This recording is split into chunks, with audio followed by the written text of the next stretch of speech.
За сайн байцгаана залуучуудаа. Эх орны залуус хааны явна нэвтрүүлэг эхэлж байна.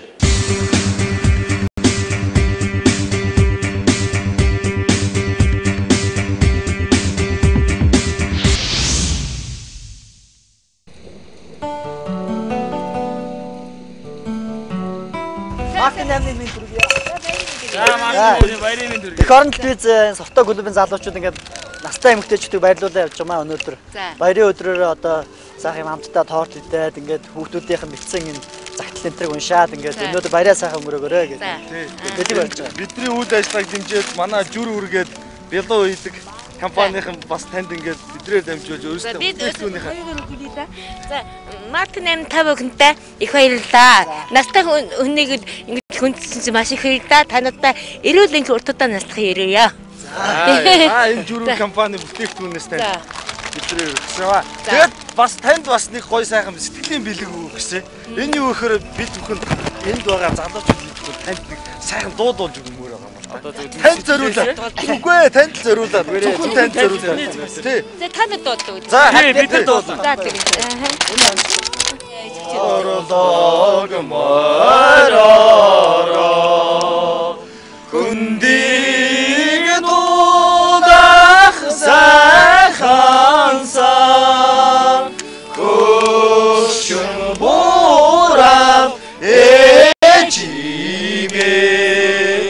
хүндлэж насараад сайхансан.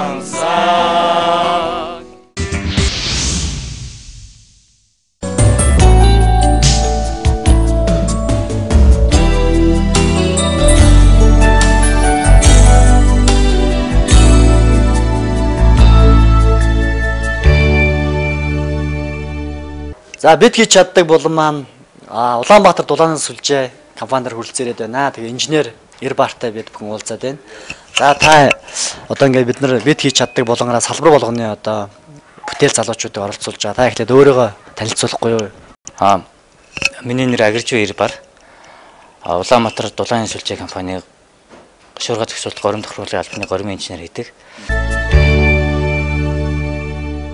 Ингээд залуучууд инженер залуучууд санаачлаад бас залуучуудын хөгжлийн төлөө, хүний хөгжлийн төлөө бас ийм ном кафе ажиллаж ирсэн гэсэн сонсч ирсэн л та. Тэр кафеныхаа талаар бас мэдээлэл өгөөч. Ном кафе өнгөрсөн 8 оны 12 сард байгуулагдсан. Тэгээд бид нар одоо манай инженер техникийн одоо миний үеийн залуучууд инженерүүд их байдаг л да. Тэгээд манай 9 инженер нийлээд үндэсний хомсор гэдэг нийгэмд үйлчлдэг одоо хувь хүн нийгмийн хөгжлийн чиглэлээр ажиллагаа явуулдаг юм үндэсний хомсор клубыг байгуулсан 3 жил юм. Тэгээд юу хийх вэ гэхнээсээ одоо бид нар нийгэмд одоо ямар юм хийж чадах вэ гэдэг. Тэгээд бидний нэг үүрэг бол нийгмийн үнэлээс үүрэг байгаа. Тэгээд тэрнийхээ төлөө бид нар бас ажиллаа их ажгаар бас тийм ажил бол зайлшгүй хийх шаардлагатай. Одоо бидний дүүнэр залуучууд бас туслах хэрэгтэй. Тэгээд ном кафе байгуулъя гэдэг санаа төрсөн. Ном кафег байгуулахад бид нар чинь баг 2 жил хагас мөнгөө цуглуулад цалин тэгээ 13 дахь сарын цалин тэгээ нийлж бас ажил хийгээд тэгээд тэр мөнгөө цуглуулж аваад баг ном кафе байгуулахад баг 10 сая гаруй төгрөг хэрэг зарцуулсан. Тэгээ гол нь ном кафе бол дэлхийн аль ч оронд байдаг. Анх бол бид нар ном кафе одоо Монгол байгуулсан хүүхдүүдийн хөгжил чигээс үйл ажиллагаа явуулахаар тэнд одоо тэр залуучдын байх зөв орчинг бий болох. Орчин бол одоо хүүхдүүдийн төлөвшөлт маш их нөлөөтэй байдаг. Тэгээд ялангуяа ерөнхий боловсролын сургуулийг одоо өсөж байгаа өсвөр үеийн насныханд бол орчин их нөлөөлдөг. Тэгээд манай өглөө орж ирээд өглөө 10 цагт орж ирээд орой 10 цаг хүртэл суусан чи зохиолчийг нь өөрийг нь үрж авчираад тэгээд зохиолчийг уншигчтай нь уулзуулах. Тэгээд ер нь ямар шалтгаанаар үйл ажиллагаа төр зогсоосон бэ? Түрээс их өндөр байсан л да. Тэгээд энэ ном кафе одоо чинь манай энэ ном кафений талбай хэр чинь 100 м квадрат талбай байна. Тэгээд 100 м квадрат талбайны түрээсийн үнэх чинь сартаа сая 300 сая төгрөг өгдөг гэсэн л да. Тэг өндөр. Тэгээд нэг 8 сар гүрээс. Тийм. Тэгээд бид нар чинь цалингаа аваад тэнцээ ном кафенд штэ өдрийн орлого нь маш их хүн орж ирдэг. Эхлээд ном кафе гэхэр хүмүүс сайн ойлгодгүй байсан. Юу ном тэгээ кафе гэхэр ойлгодгүй байсан л да. Сүүлдээ бол манайх чинь тойроо 75 52 18 гэдэг дунд сургууль байдаг. Тэдний хүүхдүүд бол ерөөсөй байнга орж ирдэг болсон. Ерөөсөй ойлгоцсон. Тэгэл тэгээ нэг бидний одоо зорьсон зорилго одоо бидний одоо хийж байгаа ажил одоо хүүхдүүдийн хуржины үе гэдэг тэр мэдхийн тулд бид нэг санал хүслийн дэвтэр гаргасан л да. Тэгээ хүмүүс хүүхдүүд нь ямар ч хандлагатай юм бичих нэгэд ажиллаж байсан чинь ерөөсөө 7 хоногийн дотор 2 дэвтэр дүүрсэн. Хүүхдүүд энэ зураг зураад одоо их сэтгэл хангалуун байсан. Тэр үйлчлэгэнд бол тэгээд нэг орлогын өдөртөө нэг 20-30 мянган төгрөг ордог. Тэгээд тэр бол угаасаа ашигын бус учраас тэр бол үйл ажиллагаанаас бол ашиг болох гэж байгууллага учраас тэр бол сайн биш. Төрөөсөө мөнгө бол бид нар өөрсдөө төлдөг гэсэн. Тэгээд одоо эдийн засгийн хямрал гэж хэцүү байна.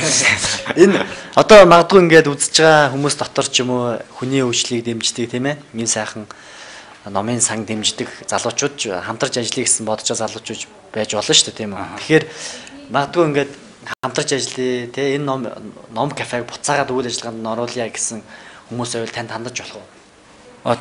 Тэгдэг бид чадвал энэ намар шинээр нэх дахиад үйл ажиллагаа сэргээх бодолтой байгаа. Тийм. Тэгээ энэ дэр хүмүүс ер нь ингэж ярихад бол их эргээр хүлээж авдаг л та хамтарч ажиллая гэдэг. Тэгээд гол нь бидэрт нэг хэцүү юм юу гэхээр манай ажил чинь бас их ажил ихтэй. Ер нь бол ачаал ихтэй. Тэгээ байнга ингээд бид нар нэг хүн л одоо тэр үйл ажиллагааг удирдах хариуцаад одоо хүн амьтантай шуулдаад ингээд явж явах бид нар тэгж явж чадахгүй шүү. Бид нар бол энэ ажиллаа гэж сууж байгаа адвар хэрэглэгчдэр ингээд явж байгаа бол бид нар бол тэгж амждгүй. Тэгэхээр бол тэрсэл дээр хамтарч ажиллах хүмүүс өдр болов байх. Одоо тухайн үед ингээд маш олон ном ингээд хөдөлж байгаа цуглуулж исэн гэсэн. Одоо та нарт яг тэр ном энтрүүд нь байгаа юу? Бага бидэрт хүмүүс их ном үйлдвэрийн газрууд ном өгдөг, бас ирсэн хүмүүс ном өгдөг.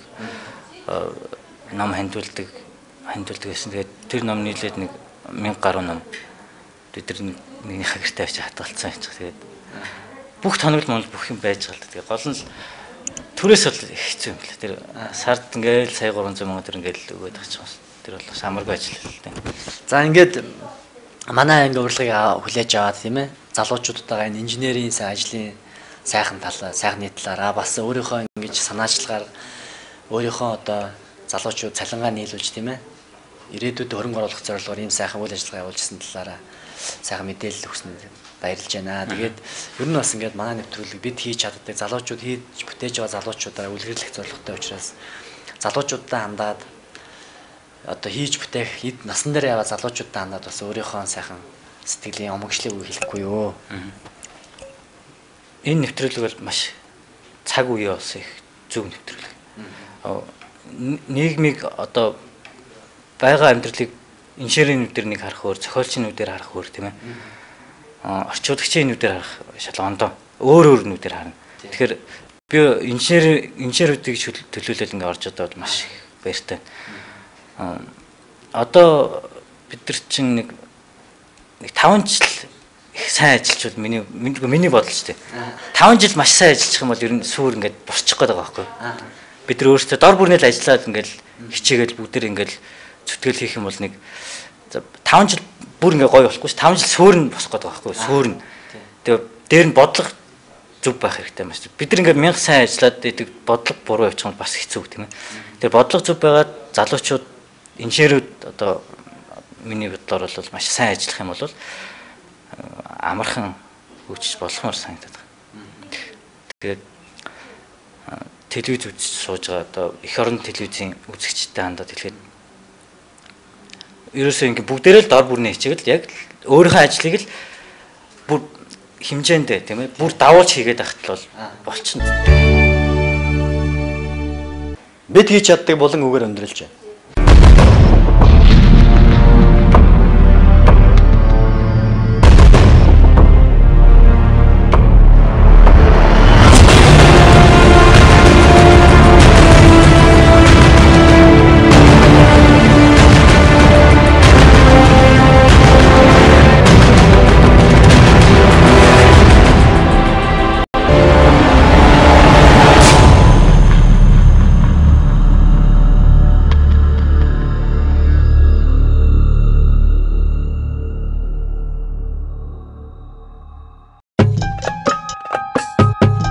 Гадаадын иргэдтэй гэрлэж буй монголчуудын тоо жилээс жилд өссөөр байна. 2008 оны байдлаар монгол иргэдтэй гэрэлтээр дараах 5 орн тэргүүлж байна.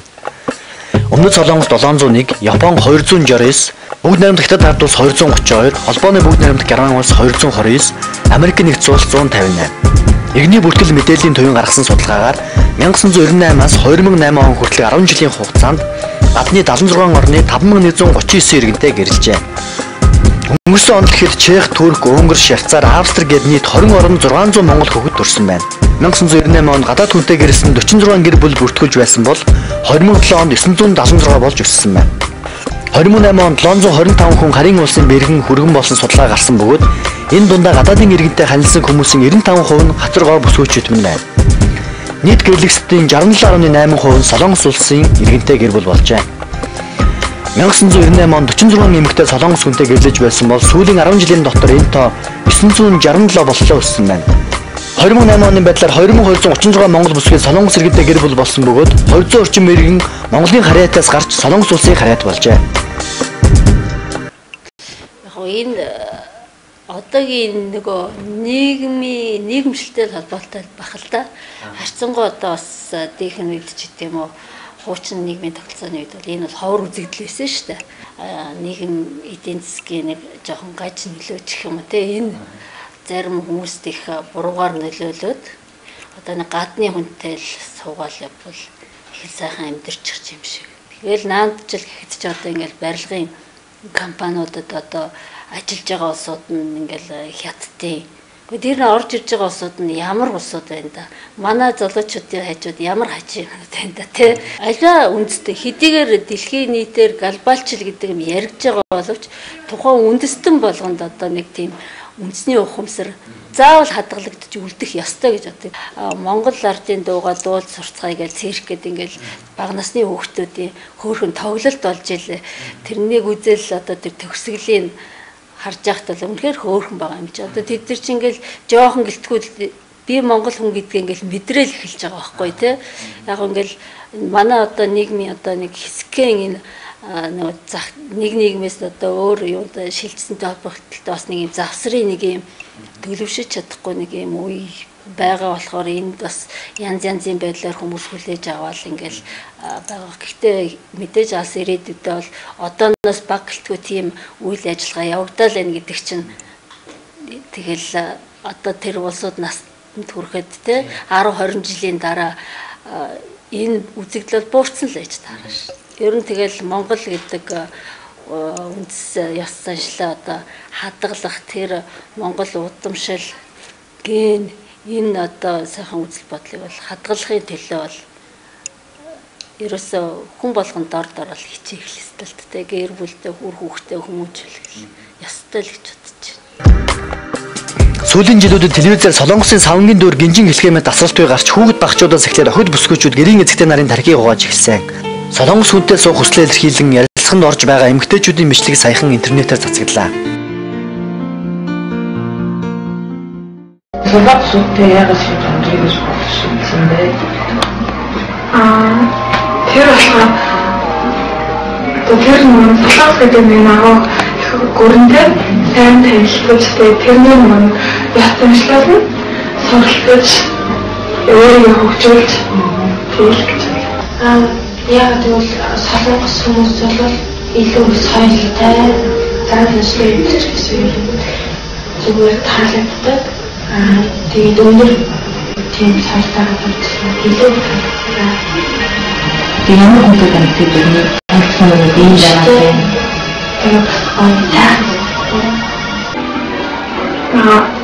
Тэд бол нэг юм хөгшин биш. Тэгээд дундэр юм нэмэж тэгээд өндөр мэрэгчлээ, тэгээд боловсролтой зан характерууд гэх юм бол тэнд 17-оос 30 орчим насны 20 гаруй эмэгтэйчүүдийн бичлэг байв. Тэд Солонгос гэдэг агуу гүрэнтэй танилцаж, ёс заншлаас нь суралцаж, өөрийгөө хөгжүүлэх гэсэн юм. Тэгээд Солонгос хүмүүс чинь соёлтой эмэгтэй хүний хайрлаж хүндэлж чадна. Энд амьдарч байгаагаас илүү сайхан амьдрах гэсэн юм. Багаасаа Солонгос хүнтэй сууна гэж бодож мөрөөддөг байсан. Гэрийнхэн маань ч энэ талаар мэдэж байгаа. Сэтгэл сайтай Солонгос хүнтэй гэр бүл болж амьдралаа дээшлүүлмээр байна. Нэг их хөгшин биш л бол нас нь хамаагүй гэж хэлж байгааг нь хараад өр үүдмөр байлаа. Хэл нэвтрэлцэх нь битгий хэл бараагийн чараагийн хүнтэй гэр бүл бол сайхан амьдрахыг мөрөөдсөн эдгээр охид бүсгүйчүүд манайд хэд хүчээ авч байгаа Солонгосын савнгийн дөрүүдээ Солонгос эр хүний бишрэг сэтгэл төрсөн бололтой. Телевизэн сувг болгон дээр нэрийг нь өөрчлөн улиг домог болтон засаж байгаа Солонгосын олон ангид киног засгийн газар нь залуучуудынхаа ирээд зэргүй бэлгийн харьцаа зах замбраагүй амьдралын хэв маягийг нь дасан зогсоож ариун хайр хүн хүнээ хайлах сэтгэлийг бий болгохын тулд зориудаар кино болгож хүргэдэг. Тэгэхээр залуусынхаа сэтгэхүйд нөлөөлж өөрчлөхийн тулд хэрэгжүүлж байгаа бодлогыг нь шууд тусган авч Чанвуу, Инха, Ким Духан нарыг цохроор шүтэн биширж байгаагаа Монгол охид ухаарах бизээ. Амар хялбар тансаг амьдралыг төсөөлөн олон ангид кинон дээр гардаг шиг сайхан байшинд амттан идэл суун гэвэл тэрэн шиг худлаа мөрөөдөл байхгүй. Гадаадын хүнтэй зуучлан танилцсан нэг ялангуяа Солонгос хүнтэй гэр бүл болсон эмэгтэйчүүдийн сэтгэхүйд байдаг шиг сайхан амьдралын оронд хөдөө тосхны хахир хатуу орчин хүлээж байдгийг олон баримт бидэнд харуулсан. Солонгос улс гэхээр баян затгалан соёлтой гэж боддог. Солонгос гэдэг ганц сөүл биш гэдгийг ойлгох хэрэгтэй. Өмнөд Солонгосын уулын мухрын зэлүүд тосгонд 3 дугаар ангийн боловсролтой Солонгос залуугийн гэрт будаа тариад суух уу? Их чөлөөт Монгол орондоо гэр бүлийг нэгэ дунд ажиллаж амьдсан дээр үү гэдгийг охид бүсгүйчүүд маань бодох цаг иржээ. Хүний 8 хурдтайгаар хүрээгээ тэлж жил бүр 3,000-аас 5,000 монгол хүн хүний 8-ны золиос болдог бөгөөд хохирогчдын олонх болох хүүхэд эмэгтэйчүүд секс үйлдвэрлэл гэж нэрийдэг босромог үйлдлийн хохирогч болж байна. Тэд ашиг орлоготой сайхан ажил олно гэсэн мөрөөдөлтөд автан орчин үеийн боолчлалын тогтолцоонд орхитуулан хүний 8-ны золиос. Яг өнөөдөр нийгэм ямар болсон байгаа вэ те? Өнөөдөр магадгүй өнөөгийн залуучууд хитрхи юм бас мөнгөний төлөө явдаг болчихвол мөнгөөр юм шийд бүх юм мөнгөөр одоо бүхнийг шийдэл гэж бодсон. Тийм учраас бэлэн сэтгэлгээн дээр тулгуурлан гадны тийм мөнгөтэй хүмүүстэй суух болсон.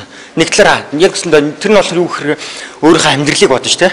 А нөгөө талаар сөрөг тал нь юу гэхээр үндэсний аюулгүй байдал. Монгол те монголчууд гэдэг чинь бас нэг өөр шал өөр зүйл шүү дээ. А тэр нь бохирдоод байна уу да. Жинхэнэ монгол хүн гэдэг ховордоод байна. А тэгээд үр хойч үе бас бодох хэрэгтэй. А тийм учраас гол нь хүний одоо гэрэлж байгаа хүмүүсийн одоо юу гэдгиймдээ өөрийнхөө бодсон тэр бодлороо л тийм гадаадын хүмүүстэй суугаад юм да гэж. Нэгдүгээр болохоор монгол залуучуудын ажил амьдрах тийм нөхцөл болцоог нь сайн хангаж өгөх хэрэгтэй. За. Энэ юу болохоор гэхэл нөгөө ажил дээр гарлаа гэхэд цалин тэтгэмжийг нь болохоор өндөр болгож өгөх хэрэгтэй. Хоёрд гэх юм бол тэр нөхцөл болцоо амьдрах нөхцөл болцоог нь сурч хөдөлмөрлөх те. Энэ болцоог нь хэрвээ сайн хангаад өгөх юм бол заавал тэр гадаадын мөнгөтэй хүмүүстэй суугадах шаардлага байхгүй байх гэж бодож байна. Би яг хуу Монгол залуу эр хүний хувьд те бодоод хэлэхэд ирээдүгөө бодож байгаа хувьд би юу гэж хэлэх вэ гэхээр нэгдүгээрт үр хойч үе бодох хэрэгтэй. Үнс угсаахаа бодох хэрэгтэй. Монгол гэдэг үнс угсаахаа.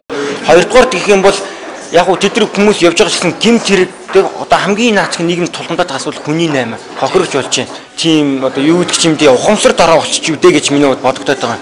Заавал ягаад Монгол өсгөөчүүд гадагшаа уудын гэдэг чинь Монгол залуучууд нь хөдөлмөр сурч те боловсрч чадахгүй байна бас эр хүн гэдэг хүнцнээ алдаад ах шиг байгаа. Нэгдүгээр их орон жүжиглийг төрүүлэх хэрэгтэй байх гэж бодож байгаа би. Хоёр дахь нь Монгол залуучуудын боловсролыг дээд түвшинд тавих хэрэгтэй. Өнийг нэгэнд олон ихтэй сургууль бий болсон, чанартай чанаргүй ихтэй сургуулиуд бий болсон те. Энэ дээр болохоор нөгөө дандаа нөгөө боловсролгүй дипломын гадууч юм иймэрхүү хүмүүс бий болсон. Энэ тал дээр нь бас анхаарч үзвэл бас гадаад гэрэлтэнд хамгийн их тулгарч байгаа асуудал бол гэрлэг гэж байгаа хоёр тал бие биенийхээ талаар үнэн бодит мэдээллийг авч чадахгүй байгаатай холбоотой. Гэрлэг гэж байгаа хүнийхээ эд хөрөнгө эрүүл мэндийн талаарх мэдээллийг үнэн зөвөр авч чадахгүйгээс хохирогч болох нь нэлбэг. Эмэгтэйчүүдийн олонх нь зуучлалаар тухайн хүний зургийг харж түүний тухай мэдээлэл аваад л гэр бүлээ батлуулдаг. Нөхрийг нь цаасан дээр магтаж ийм ч хөрөнгөтэй, тийм ч ажилтай гэж битсэн байдаг ч үнэн хэрэг дээрээ дэсөөр. Сайхан амьдрал хүсч очсон бүсгүйчүүдийг зовлонт амьдрал огтно. Солонгос улс баян хоосны ялгаа их. Энэ байдлаас үүдэн гэрлэх насандаа гэрлэж чадахгүй ажиллаж явсаар нас агсан эрчүүд олон бий. Ийм хүмүүс голдуу гадаад гэрэлтийг сонгодог. Тухайлбал Солонгос иргэдтэй гэр бүл болсон эмэгтэйчүүдийн дундаж нас 25. Харин сүйд залуугийнх нь 45 байна. Монгол эмэгтэйчүүдийн суусан 30 хүний нэг нь ч дээд боловсролгүй. Ихэвчлэн хар ажил хийдэг эсвэл хөгжлийн бэрхшээлтэй хүмүүс байна. Гадаадын тэр дундаа баян хүнтэй, үе мултарсан хөгшин байсан ч хамаагүй гэрлэх сонирхолтой бүсгүйчүүд олон болсон нууцгүй. Сайхан зүйл амдаж жаргаана гэж авч явчихад зарц боол мэт хандсан тохиолдол олон. Хамгийн харамсалтай нь Солонгос нөхрүүдийнх нь ихэнх нь эхнэрээ эд бараа мэт үздэг байна. Солонгос улсад гадаадын 25 бэрийн нэг нь нөхөртөө зодуулдаг нь судалгаагаар тогтоогджээ. Бодит баримт өгүүлье. Хов хүнээр зуучлуулан Солонгос эртээ суусан А бүсгүй харьд очоод боол мэт болсон. Уг нь өөрөөс нь 5 ах, хувийн үйлдвэрийн газартай, боломжийн амьдралтай гэж бүсгүйд зуучлагчд нь танилцуулж зураг хөргийг нь хүртэл үзүүлээд Солонгос руу авч явсан. Гэтэл тэнд очиод үзүүлсэн зургаас нь дэс ондоо хөгшин хүн байсан бөгөөд нэгэн зардал жиргэл болж ирснээс хойш боцох боломжгүй гэснээр бүсгүй хувь тавилантайгаа эвлэрсэн байна. Түүнийг очсон цагаас нь эхлээд нөхөр хадам эцэг их нь байнга дарамтлж тариан талбай дээр хүнд хүчээр ажил хийлгэжээ. Сүүлдээ бүсгүй дэсгийн аргагүй болж Монголд байгаа гэр бүл рүүгээ хандсанаар ам молторсон байна. Бүгд найрамдах Солонгос улсын тосгонд амьдарч байгаа 9 монгол эмэгтэй нэг нь өглөөний 5 цагт босож тариалангийн талбайд ажиллаж байхад нөгөө нэг нь согтуу мансуурсан нөхөртөө зодуулдаг. Хүүхэд гаргасангүй хэмээн хатан байжтай зодуулдаг эмэгтэйч байна. Түүгээрч барахгүй монголчуудтай уулзахыг хориглон бэлгийн данданд оруулдаг байна. 40 настай монгол эмэгтэй өөрөөсөө 10 гаруй насаар дүү Солонгос залуутай гэр бүл болжээ. Гэтэл цаад залуу нь мэдрэлийн саажилттай ээжтэйгээ нийлж эхнэрээ зодож янз бүрээр дарамтлана. Жил гаруй хамт амьдарч тэр их дарамт зовлон дэсгээ байгаад амиа хорлохоор 4 давхраас үсэрчээ. Азар амьд үлдсэн боловч биеийнхэн доод хэсэг мэдээгүй болж эрүүл мэндээрээ хохирсон. Хэдийгээр харь газар хүний нутагт очиод 20-3 жил болсон хэдий ч хаана амьдарч байгаагаа ч мэддэггүй гэр бүлийн хүчирхийлд байн гутдаг монгол эмэгтэйчүүд олон байдгийг хууль хяналтынх нь мэдээлсэн байдаг. Мэдээж олон талтай гадаад хүнтэй гэр бүл болж байгаа. Тэгээд яг үндсэн шалтгаан гэх юм бол зарим хүний хувьд бол буруу ойлголттой явдаг. За зарим үнэхээр яг биендээ тэтгтээд хайр сэтгэлтэй болоосоо жаа штэ тийм болж байгаа. Гэтэ яг үнсэрхэг одоо эмэгтэй хүн нэг төрийн ариун байх явдлыг мэддэг гэдэг талаараа бол энэ бол буруу гэж боддог. Тэгээд энийг эсэргүүцдэг гэж би ойлгодог өргөө. Тэгээд яг ерөнхийдөө охтуудтай хандаж эхлэхэд ямар нэгэн гадаад орны соёл тэрийг судалж байгаа үднээсээ яг авах юм авах хэвээр хитрхээ дэж туйлширч одоо гэр бүл болж явж болохгүй гэж ойлгодог. Өөрсдийнхөө одоо амар хэлбэр аргаар тэгж мөнгө олж байгаа тэр нь бол эргээд яг тэр байдал шигээ амархан алга болно гэж би ойлгодог. Тийм учраас хэдий шинэ зовж зүдэрч олсон одоо тэр амттай тэр өөрийнх нь жаргалыг тэгж өөрийнх нь гараар бүтээгээсэй гэж би бас боддог л да. За яг хизээч гадаад хүн Монгол эрэгтэй хүнийг гүцэх тийм одоо цаад наад захын мөн чанар байдаггүй. Би яг тэгж ойлгодог. Та бүхэн аавыгаа бодоод үзээрэй. Тэгээд ямар нэгэн аавыгаа ч юм уу гадаад хүнтэй харьцуулаад бодоод үзээрэй. Хаамчгүй яг тэр утгаараа таны хань боллоо. Яг Монгол магадгүй та Монгол хүндээс үүсэн бол яг тэр Монгол ханы чинь гүцэхгүй гэж би хэлмээр байна. Яг хүн чанар гэдэг утгаараа халамжтай өнөдөр юм байдаг л та. Гэхдээ бол би яг цэвэр эсрэгцдэг. Үнэхээр гүцэхгүй шүү л гэж хэлмээр байна да. Гадаад нөхрөөсөө салсан эмэгтэйчүүд эх орон руугаа буцах дургүй байдаг. Буцаад очихоор хүмүүсийн таагүй хандлага шүүмжилтэд тулгарна гэж айдаг. Тиймээс тэдгээр эмэгтэйчүүд хууль бусаар цагаачлан амьдарч эхэлдэг. Ингэхдээ мөнгө олох зорилгоор бие үнэлэх эсвэл зүхтах, нуугдаж амьдрах болдог. Хүн ядрахаараа уурга, тураг ядрахаараа уулаа гэдэг. Дээрх шиг харийн гүрэнд бусдын иргэшээлд орж дээрлхүүлэн амьдарч яваа олон бүсгүй эх орондоо ирэхийг хүсчил суугаадаа. Тэгвэл монголчууд бид эх орондоо ирсэн болон эрх эмэгтэйчүүдэд доромжилж биш харин сэтгэлээсээ ойлгож хайрлаж хүлээж авах нь зөв юм аа. Монгол улсын гэр бүлийн тухай хуульд 18 нас хүрсэн иргэний гадны хүнтэй гэр бүл болох эрхийг хуульчлан заасан. Гэхдээ уг хуулийг батлах үед зуучлалын гэрлэл гэсэн ойлголт байгаагүй. Харин өнөөдөр зуучлалын гэрлэл нийгэмд хэдийнэ бий болж энэ асуудлыг хуулиар зохицуулаагүйгээс ялангуяа Солонгос улсын иргэдтэй гэрэлсэн манай охид бүсгүйчүүдийн эрх ашиг хохирох боллоо. Зуучлалын гэрэлд хяналтгүй байгаагаас болоод Монгол Солонгос хүндээ гэрлэх явдал жилээс жилд огцон нэмэгдэж энэ байдал хэвээр үргэлжлүүл Монгол улсын үндэсний аюулгүй байдал нөлөөлөх хэмжээнд хүрч мэдхээр байна. Монгол иргэдийн эрх ашиг ингэж ноцтой зөрчигдөж буйд цэг тавих цаг хэдийнэ болжээ. Үүний тулд юуны өмнө бүгд найрамдах Солонгос улстай манай улс гэр бүлийн хуулийн хүрээнд харилцан туслалцах гэрээ байгуулах хэрэгтэй хоёр тал хүлээн зөвшөөрдөг. Иймд нэгэнт Монголын нийгэмд зуучлалын гэрлэлд бодиттой асуудал болсон учраас энэ талаар гэр бүлийн тухай хуульд нэмэлт оруулах цаг болжээ. Зөвхөн 2008 онд 976 хүн гадаадын иргэдтэй гэр бүл болсон гэж бодохоор сэтгэл өмөрч байна. Хинтээ хаана яаж амьдрах нь тухайн хүний эрх мэт санагдавч гадаадын иргэдтэй гэр бүл болох хүний тоо энэ хурдаараа яваад байвал Монгол улс монголоор үлдэхгүй Монгол улс уусч алга болох уу гэсэн асуулт хариу нэгнэ. Монгол залуучуудын ярианы нэг гол сэдв нь энэ хүүхнүүд эзэн Чингисийн цусыг бохирдуулж байна. Эх орны маань боцорчлож дууслаа. Монголын бүх эмэгтэйчүүд бие үнэлж болж байгаа гэх мэтээр ярьцгааг болж. Юу гэсэн үг вэ? Монгол ирчүүд бидл монголжингаа бүсгүүчүүдээ өөдөн татаж өмхийн амтнуудын ярианы бай болохоос сэргийлж явахгүй бол хэн тэднийг минь хамгаалах юм бэ? Монгол ирчүүд бидл монголжингаа бүсгүүчүүдээ хамгаалж ярьж байж монгол эмэгтэйчүүд сайхан ёс зүйтэй гэдэг дархлаа тогтно шүү дээ. Гадаадын хүнтэй суул тансаг сайхан амьдрна гэж та боддог бол амар хэлбэр аргаар мөнгөтэй хүнтэй суучвал амьдрал чинь аз жаргалтай болчихно гэж боддог бол та төрөлцсөн байна гэдэгтээ дүгнэлт хийгээрэй. Харийн ирчүүдийн өврийг дулаацуулж үн цэнэ алдаж төрж өссөн их нутгаасаа хол байсны оронд эх орондоо шал угаагаад ч болов үнэн шудраг хөдөлмөрөөр амьдрсан дээр байлтай. Хүнд хэцүүч гэсэн өөрийн хүч чадлаар босгосон амьдрал хамгийн утга учиртай байдаг. Солонгос хүнтэй гэрэлсэн монголчуудын 50% нь нутаг нэгтнүүдтэй солонгос хүнтэй гэр бүл болохоо боль гэж цагиж байна.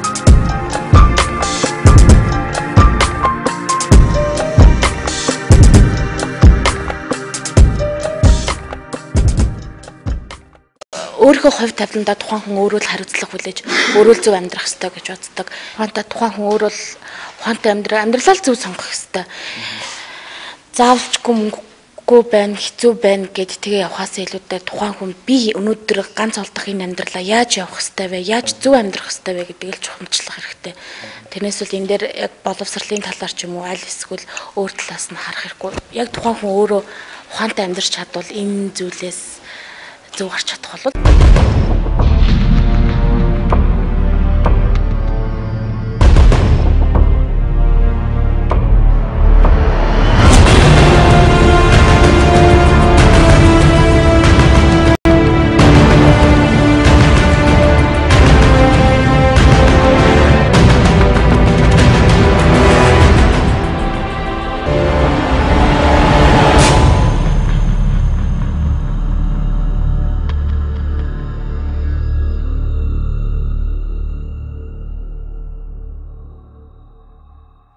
За та бүхэн Мягмар гараг бүрийн 21-20 цагаас их орны залуус нэвтрүүлэгтээ үргэлж хамт байгаарай. Та бидэнтэй хамт байснаар үргэлж хэрэгтэй ашигтай мэдээллүүдийг хүлээж авах болно. Залуучуудын бүхэл байгууллагуудыг манай нэвтрүүлэгтээ хамтарч ажиллаарай гэж урьж байна.